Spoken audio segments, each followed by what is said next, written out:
The Ravens in the preseason are the most dominant team in the history of the NFL, and I'm sure we have all heard about it, but when you look further into it, it is even crazier than you thought. The Ravens' win streak has gone on for so long that they have wins against the Redskins, the Washington football team, and the Commanders, all within the same win streak. And in today's video, I'm going to break down each of the 8 games that came down to within 3 points. The Ravens' current win streak is at 24 wins in a row, and the previous win streak was 19 games in a row by the Green Bay Packers. However, you might be thinking, oh, this happened a few years ago. Actually, this happened between 1959 and 1962. So for some further context, John F. Kennedy was still the president, and we were nowhere near the moon at that point. And now that the Ravens have this record, it is likely never to be beat, because the second highest current win streak is a tie with the Bears and the Raiders, and they each just have 5 wins in a row. And now that there are only 3 preseason games, it would take far too long, especially since the NFL is even considering going down to just 2 preseason games. So this is just one of those unbeatable records. To start off the win streak, the Ravens started with a close game against the Carolina Panthers. It started off with the Panthers quickly getting a field goal and then going in for a touchdown to get a 10-point lead. But then in the second quarter, Terrence West was able to run a 1-yard touchdown, and Ryan Mallett threw a 20-yard touchdown pass to Javarius Allen. But the Panthers didn't just sit back and die, they did march down the field right before halftime and make it 13-14. However, in the third quarter, the Ravens expanded their lead with another Terrence West touchdown, making it 22-13.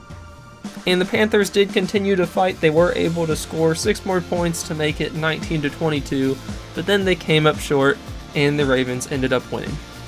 The second game in their win streak was also a really close game between the Ravens and the Colts, and you'll see this is Andrew Luck for a bit of a throwback, but it started off with the Colts taking the lead 3-0, but then the Colts had a fumble on offense, and after the turnover, the Ravens were able to score a quick touchdown, and then they were able to get another stop, and the Ravens scored quickly again to make it 14-6 going into halftime.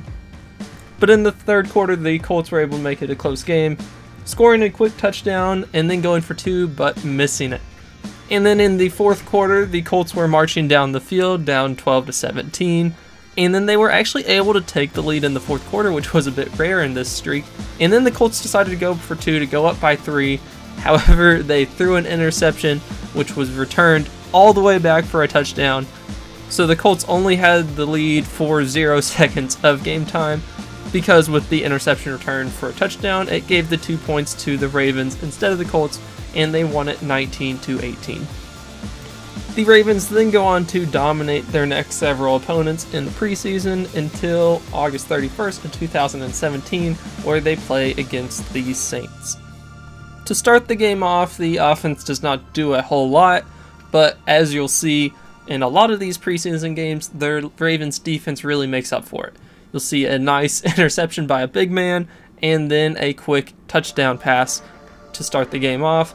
Then on the next drive, it really looks like the Ravens can pull away with it because they cause a fumble on the Saints running back.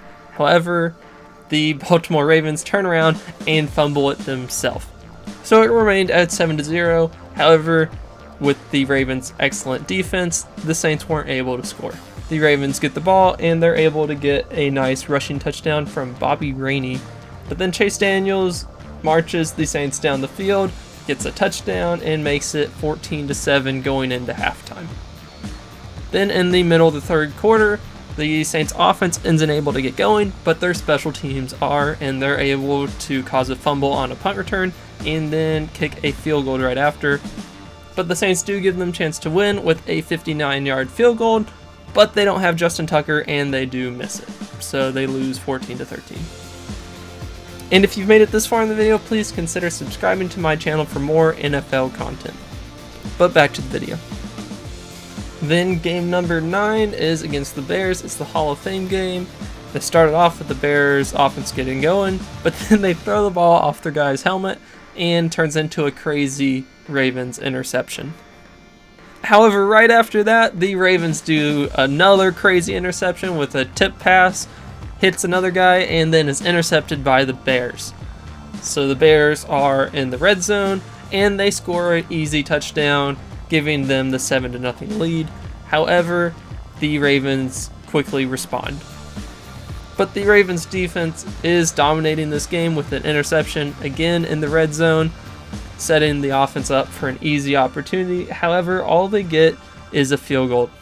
So while the Bears offense isn't doing good, their defense, I would say, is holding strong, and they even got some nice dance moves. Then in the third quarter, Lamar Jackson gets out there, and he really shows that he is too good for these third stringers. And he even gets a nice passing touchdown to start the third quarter off to Hayden Hurst.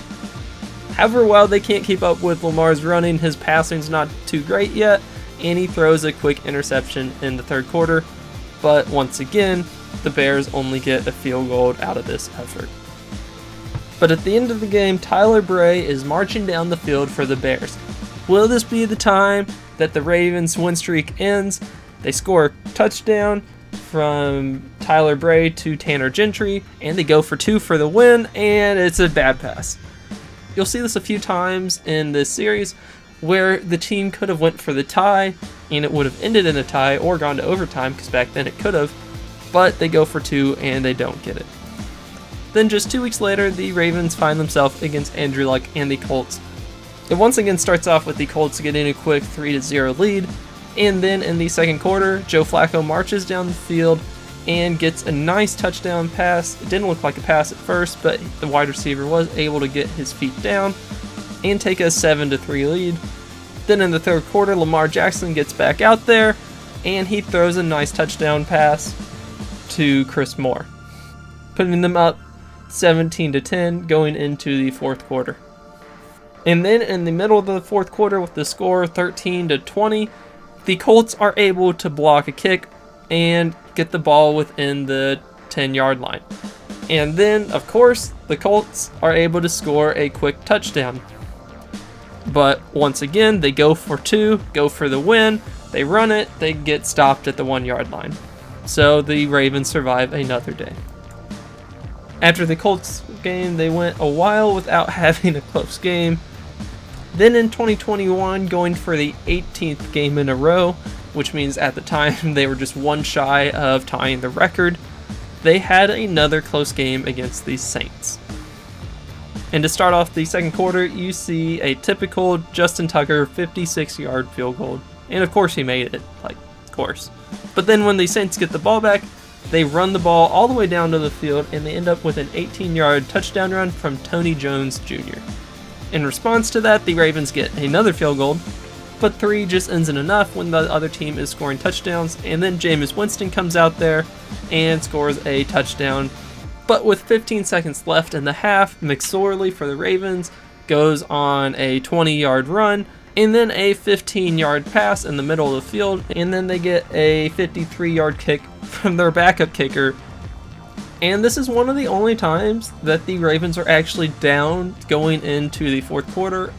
Tyler Huntley is able to go in for the touchdown, and they are able to get their 2-point conversion.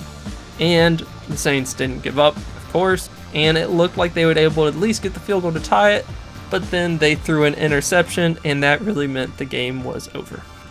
Then after the Saints game, the Ravens strongly win 4 games in a row. They get the record of 19 wins, and it wasn't until the 23rd game against the Washington Commanders where they had another close one. And I know it's a bit repeating itself, but the Ravens defense are the reason why they won this game once again. And on the other side of the ball, the Ravens, when they were in the red zone, were able to get touchdowns. So that doesn't mean that the Washington football team was giving up. Sam Howell, the now starter, was in there for most of the game, and he threw for almost 300 yards and a touchdown, and then he ran for 62 yards. And he was even able to get this touchdown here with a 13-yard pass to Reggie Bonifon. Then with 2 minutes remaining, the Washington football team gets the ball, but he almost gets taken down for a sack, but he makes it to the line, and then he throws a bad pass that's incomplete, and the Ravens now make it to 23 games in a row. And then last week, the Ravens made it 24 games in a row with a win over the Eagles. So the Eagles started off mediocrely strong. They got a field goal, But after that, the Ravens were able to march down the field, and then Josh Johnson, their third string quarterback, was able to get a touchdown pass. But then the Eagles, in response, they fought back, they got a field goal, and they marched down the field, and Trey Sermon got a 2-yard touchdown run. But with 30 seconds remaining, the Eagles made a colossal mistake and let the Ravens get all the way to the 45-yard line, where Justin Tucker kicks a 60-yard field goal.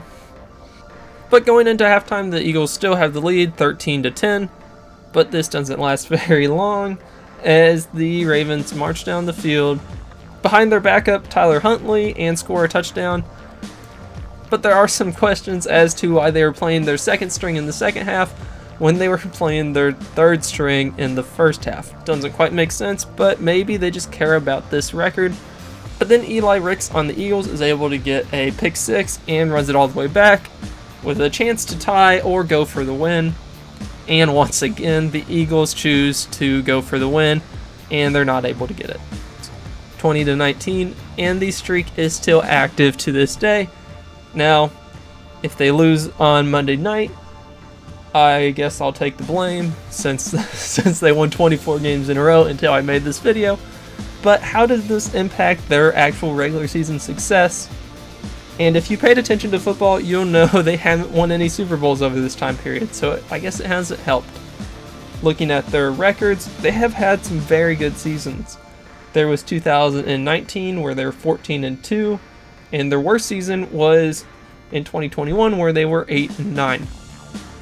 However, while they were successful in the regular season, in each of these years they have not won a playoff game. So while they've won 24 preseason games in a row, they've won 0 playoff games.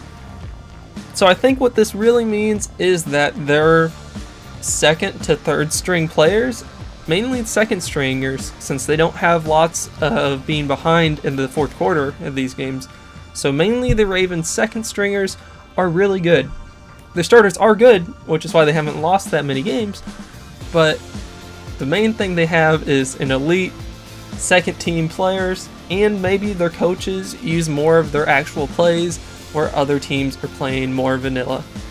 So thanks for watching my video. Subscribe for more on Tuesday. Subscribe for more, leave a like, leave a comment, and yeah, bye.